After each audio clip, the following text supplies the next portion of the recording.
Karayavattam north മഴവില residence association മയക്കുമരുന്നിനെതിരെ കുടുംബാംഗങ്ങൾക്കും പൊതുജനങ്ങൾക്കുമായി ബോധവൽക്കരണ class നടത്തി. വലപ്പാട് പഞ്ചായത്ത് തൊഴിൽ പരിശീലന കേന്ദ്രം ഹാളിൽ നടന്ന യോഗം തളിക്കുളം ബ്ലോക്ക് പഞ്ചായത്ത് പ്രസിഡന്റ് കെ.സി. പ്രസാദ് ഉദ്ഘാടനം നിർവഹിച്ചു. വാർഡ് മെമ്പർ ജ്യോതി രവീന്ദ്രൻ മുഖ്യാതിഥിയായി. Vatanappally range excise inspector VG. Sunilkumar ലഹരി വിരുദ്ധ ക്ലാസ് നയിച്ചു.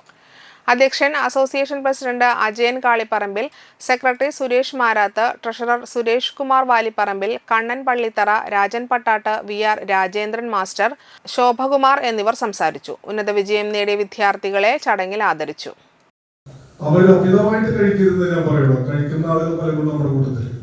അവരെല്ലാം അവരുടെ ശരീരം നോക്കിക്കൊണ്ട് വേണം അത്തരം കാര്യങ്ങളിലേക്ക് ഏർപ്പെടാൻ.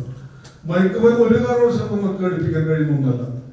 നമ്മുടെ ശരീരത്തെ, തലച്ചോറിനും നമ്മുടെ പ്രദേശത്തെ, നമ്മുടെ സമൂഹത്തെ കാർന്നു തിന്നുക മാത്രമല്ല ചെയ്യുക, അത് നേരത്തെ പറഞ്ഞ പോലെ നമുക്കൊരിക്കലും അംഗീകരിക്കാൻ പറ്റാത്ത രീതിയിലേക്ക് അല്ലെ നമ്മുടെ സമൂഹത്തെ കൊണ്ടെത്തും. അതിനെതിരായിട്ടാണ് നിങ്ങൾ പടം പിരിഞ്ഞിട്ടുള്ളത്. തീർച്ചയായിട്ടും മഴവില്ല് പോലെ പലവിധ കളറുകളാണ് നമുക്ക് മഴവില്ല് എന്ന് പറയുമ്പോൾ. ഏറ്റവും കൂടുതൽ ആകർഷിക്കപ്പെടുന്ന ഒന്നാണ് മഴവില്ല്.